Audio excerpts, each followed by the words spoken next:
Bismillahirrahmanirrahim. Pemirsa Umat TV yang dirahmati oleh Allah. Kali ini kita akan mencoba membahas tentang sebuah materi yang menurut saya ini cukup penting karena memang ini berhubungan dengan kehidupan kita sehari-hari. Sering kita menganggap bahwa buah atau sayur hanya sebagai pelengkap dalam sebuah hidangan.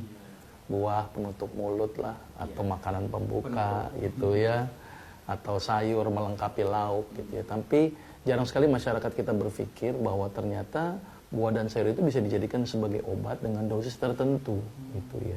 Mungkin kita ingat pelajaran waktu dulu ya, yang cerita kalau sakit mata ingatnya wortel gitu ya. Sakit sariawan ingatnya jeruk gitu ya. Sakit biri-biri ingat beras ya. Sebenarnya dari zaman dulu sudah diterangkan bahwa ternyata ada manfaat dari buah dan sayur. Kajiannya adalah tentang manfaat vitamin, manfaat mineral gitu ya, yang ternyata itu diperlukan untuk tubuh untuk proses bagaimana tubuh itu bisa memelihara kesehatannya. Nah, ini kita akan bahas secara spesifik tentang zat-zat aktif apa selain vitamin dan mineral tadi. Dan seperti kita ketahui bahwa vitamin dan mineral memang bisa mengobati banyak kasus penyakit. Seperti kita ketahui bahwa vitamin A gitu ya jelas untuk mata atau reepitelisasi jaringan.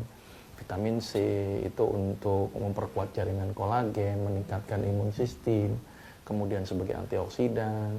Vitamin E bagus sekali untuk kulit gitu ya. Terus kemudian vitamin K untuk memberhentikan darah, vitamin D untuk pertumbuhan tulang ya.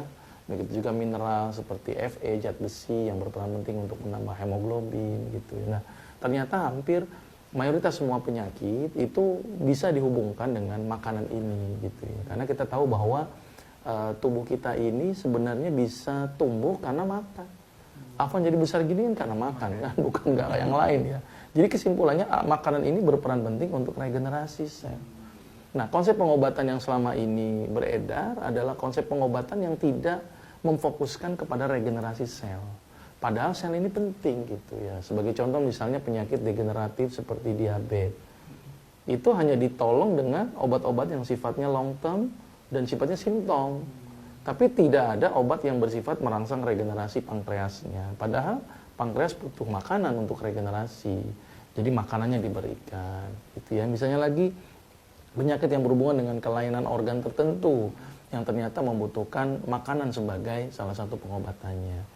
Jadi di sini makanan bisa menjadi kebutuhan sehari-hari, tapi makanan juga bisa menjadikan obat buat kita. Nah, kira-kira gambarnya